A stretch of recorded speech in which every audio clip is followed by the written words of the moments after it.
Hello guys, আজকে নিয়ে এসেছি একটা নতুন মিনি ব্লগ নিয়ে। সেদিনকে ছিল নবমীর রাত, তো সেদিনকে আমরা গেছিলাম হচ্ছে শ্রীরামপুরে। এটা হচ্ছে দুর্গাপুজো সিরিজ আগের পাতে দেখেছো অষ্টমীর ব্লগ। অষ্টমীর দিন আমরা কী করলাম, আর এটা হচ্ছে নবমীর রাতে আমরা কী কী করলাম। এখন আমরা যাচ্ছি শ্রীরামপুরের দিকে, হাইওয়ে ধরে যাবো, এখনো পড়েনি। আমরা এখন দানকুনিতে আছি, এখনও আমরা কোনো ঠাকুর দেখতে পাইনি। এখন আমরা এটা হাইওয়ে না, এটা হচ্ছে ব্রিজ, আমাদের দানকুনির ব্রিজ। তো ওপার থেকে এপারেও আসা যায়, এপার থেকে ওপারেও যাওয়া যায়। আর এখন আমরা যাচ্ছি শ্রীরামপুরের উদ্দেশ্যে, আর আমরা হাইওয়েতে উঠে গেছি। অনেক জার্নি করতে হয়, কাছে 5 মিনিট না, 5 মিনিট না, আমি নিজেও জানি না কত ঘন্টা কত মিনিট লাগে। 5 মিনিট তো বলবো না, অনেক সময় লাগে। এখন আমরা যাচ্ছি আর আমরা পৌঁছে গেছি। এখন আমরা যাব ঠাকুর দেখতে, প্যান্ডেলে, ঠাকুরের প্যান্ডেলে যাবো। আর এইটা পুরো মোষ দিয়ে করা হয়েছে, চারিদিকে মোষ আছে, চারিদিকে একদিকটাও বাদ যায়নি, সব দিকে মোষ আছে। আমরা এখন ঢুকবো, ঠাকুরটাকে এরকম হয়েছে। আর আমি কত ফটোও নিয়েছিলাম। এই যে মোষ মোষ মোষ মোষ মোষ মোষ মোষ, চারি জায়গায় মোষ, গরু, তারপরে অনেক কিছু আছে। এইটা আমি নিজেও জানি না কী থিম বানিয়েছিল। আর আমাদের শ্রীরামপুর আসা যাওয়া হয়, তো তাই আমরা বুঝতে পাই কালী পুজোর দিনেও এখানে হয়েছিল, কিন্তু আমরা যাইনি, ঢুকিনি। আমরা কালী পুজোর আগের দিনকে, মানে ধনতেরাসের দিনকে গেছিলাম, ধনতেরাসে। এখন আমরা যাব, মানে যাচ্ছি, ঢুকছি। আর এই যে দুর্গা মা খুবই ভালো হয়েছিল। আর ওপরে ফুল ছিল, তারপরে ছিল কাঁঠাল ছিল, আর মানে কাতারি ছিল। আর এই যে, আর এখন আমরা যাচ্ছি শ্রীরামপুরের ব্রিজ ক্রস করতে। শ্রীরামপুরের ব্রিজ অনেকটাই লম্বা আর ছোট্টও আছে, খুব ছোট্ট ব্রিজ, মানে মজা আসে না। অনেক দানকুনিরই মতো শ্রীরামপুর, যেতে বেশি সময় লাগে না, ট্রেন ধরলেও যাওয়া যায়, আর স্কুটি দিয়ে আর বাইক দিয়ে তো যাওয়াই যাবে।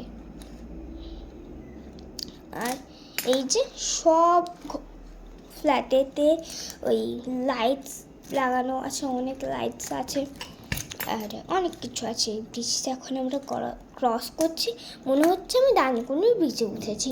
আর এখন আমরা যাচ্ছি আমাদের দ্বিতীয় ঠাকুর দেখতে। এটা আমি বুঝতে পারিনি এটা কী দিয়ে হয়েছিল।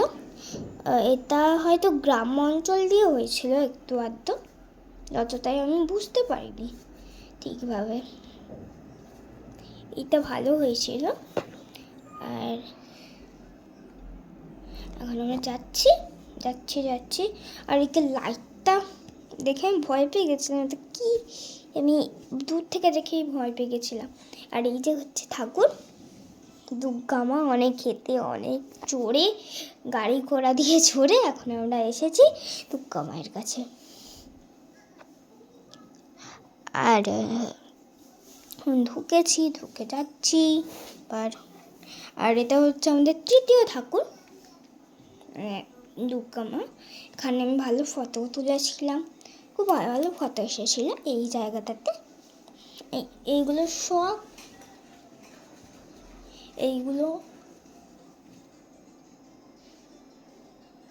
এইসব খড় দিয়ে বানানো হয়েছিল। মাঝখানে একটু আমি বলিনি, কারণ হচ্ছে আমার মা এসে গেছিলো, সে কথা বলছিল, তো তাই ইটস ওকে। অ্যান্ড এখন আমরা যাচ্ছি অন্য ঠাকুর দেখতে, আর আমার বাবা আমাকে ফটো তুলে দিচ্ছিল।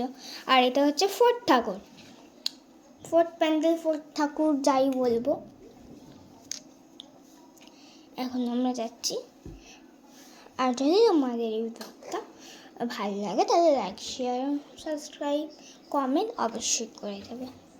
এইটা হচ্ছে হাতে দেখিয়ে কি একটা বলছিলাম, আমি নিজে বুঝতে পারছিলাম না। আচ্ছা, আমি ফটো তুলেছি। আর এটা হচ্ছে সব থেকে ইউনিক, সব থেকে সুন্দর, সব থেকে ভালো, সব থেকে ইউনিক, উচ্চ ইউনিক, এত ভালো লেগেছে। রাশি অনুযায়ী প্যান্ডেল, রাশি অনুযায়ী প্যান্ডেল। আমরা যাচ্ছি, রাশি তো বাইরে দেখিয়ে দিয়েছে, অনেক রাশি হয় সেটা। এখন আমরা যাচ্ছি হচ্ছে প্যান্ডেলটা দেখতে।